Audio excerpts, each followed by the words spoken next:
ডাবগ্রাম ফুলবাড়ি এলাকার দাপুটের তৃণমূল নেতা তথা দলের ডাবগ্রাম ফুলবাড়ি ব্লক সভাপতি দেবাশিস প্রামাণিককে গ্রেফতার করল নিউ জলপাইগুড়ি থানার পুলিশ। জানা গিয়েছে, আমবাড়ি ফাঁড়ি এলাকার পাঘালুপাড়ার বাসিন্দা জনৈক বিমল রায়ের অভিযোগের ভিত্তিতে গ্রেফতার করা হয় এই নেতাকে। জানা গিয়েছে, দেবাশিসের বিরুদ্ধে জমি দখল, নথি বিকৃত করা, মারধর, খুনের চেষ্টা, অপরাধমূলক ষড়যন্ত্রের অভিযোগ আনা হয়েছে। বুধবার সকাল 10টা থেকে তাকে জেরা করে পুলিশ এবং শিলিগুড়ি পুলিশ কমিশনারেটের স্পেশাল অপারেশন গ্রুপ। পরে তাকে গ্রেফতার করার সিদ্ধান্ত নেওয়া হয়। পরে রাতে শিলিগুড়ি থানায় নিয়ে যাওয়া হয় দেবাশিসকে। উল্লেখ্য, গতকালই নবান্নে পুরসভাগুলিকে নিয়ে এক বৈঠকে ডাবগ্রাম ফুলবাড়ি এলাকার জমি দখল নিয়ে সরব হন মুখ্যমন্ত্রী মমতা বন্দ্যোপাধ্যায়।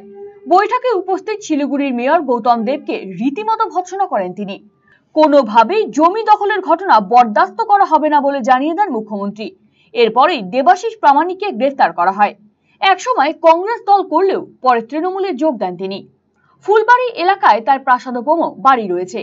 বিভিন্ন সময় দেবাশিসের বিরুদ্ধে নানান অভিযোগ উঠলেও সেসব নিয়ে থানা পুলিশ করার সাহস খুব একটা কেউই দেখাতো না। ডাবগ্রাম ফুলবাড়ি বিধানসভা থেকে জিতে 2011 সালে বিধায়ক হন শিলিগুড়ির মেয়র গৌতম দেব। পরে গৌতম দেবের ঘনিষ্ঠ হয়ে ওঠেন দেবাশিস। 2018 সালে জলপাইগুড়ি জেলা পরিষদের সদস্যও হন তিনি।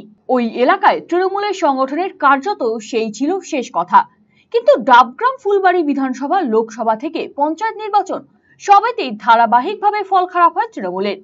ফলে দলের তদন্তে উঠে আসে ডাবগ্রাম ফুলবাড়ি এলাকায় জমির কারবার মাত্রাছাড়া হয়ে ওঠার বিষয়টি, যার সঙ্গে জড়িয়ে পড়ে তৃণমূলের বহু নেতাকর্মীর নাম। সম্প্রতি শিলিগুড়ির সেবক রোডে রামকৃষ্ণ মিশন আশ্রমের জমি দখলের অভিযোগ প্রকাশ্যে আসে, যার জন্য মুখ পোড়ে তৃণমূলের। তারপরেই কঠোর হাতে পরিস্থিতি মোকাবেলার সিদ্ধান্ত নিল বলে ধারণা রাজনৈতিক মহলের। আরসিটিভি সংবাদ, শিলিগুড়ি। আপনার শিশু কি অটিজমে আক্রান্ত? বয়স উপযোগী কথা বলছে না, ঘাড় শক্ত হতে, বসতে বা হাঁটতে সমস্যা হচ্ছে, অধিক মাত্রায় চঞ্চল এবং মনোযোগের অভাব হচ্ছে, ডাউন সিনড্রোম রয়েছে, বন্ধু বান্ধবের সাথে মেলামেশা করতে সমস্যা হচ্ছে, লেখাপড়ায় অনীহা দেখতে পাচ্ছেন? এই সমস্ত সমস্যার homeopathy, physiotherapy, occupational therapy, special education, behaviour therapy, speech therapy, counselling এবং গ্রুপ ক্লাসের মাধ্যমে সমাধান করা হয় সেবানিকেতনে। সেবানিকেতনের ঠিকানা উকিলপাড়া, রামকৃষ্ণ সরণি, রায়গঞ্জ। Mobile number 7001564854, 9932716619।